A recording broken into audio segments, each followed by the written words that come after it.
समाचार हामीलाई चिनिराख्नु फेरि याद राख्नु सधैँलाई एक दिनलाई होइन अब नभए फेरि आजलाई भेट्ने भोलि पर्सि त बिर्सिने गरेपछि त काम सक्यो त्यही हो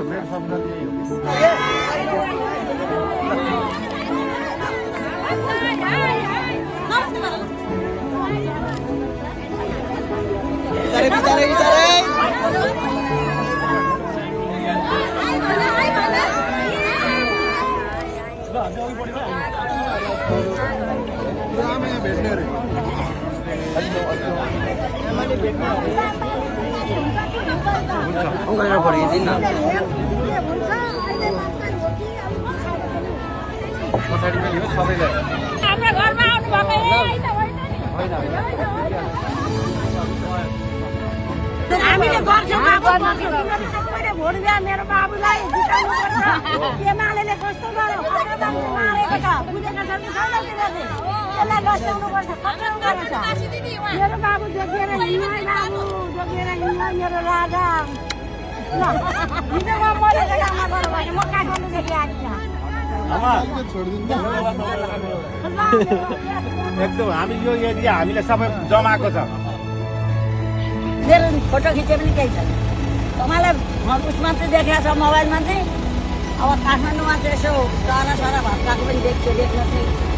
कसो गरेर मेरो बाटो हामीले धुलो मात्रै खायौँ अनि भट्काउनु भयो ठिकै छ तर धुलो धेर खाइयो हामीले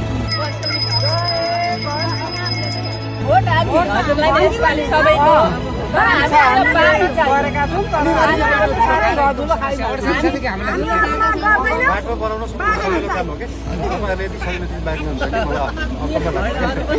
मलाई खानेपानी पनि हामीले आफै ल्याएको हामीले आफै खनेको पाडबाट 22 सालमा यहाँ आएका अहिले सम्म यो बाटो बनाएको छैन हिजो 5-10 वर्षको बाटो खानेपानी ल्याएको होइन लगभग हामी 60 वर्ष पाडबाट आएका त्यतिखेर पनि यही बाटो बसेको भोट माग्न हामीले अस्ति चाहिँ हामीले डाइरेक्ट भन्दियो मुख्य जनता चाहिँ सरकार प्रदेशले बनाउँदैन छैन केही छैन यो बनाउने गर्ने केही छैन बनाउने मात्रै भन्छन् बनाउँदैन अब यो चुनाव आउन आँट्यो बाटो कोर्छ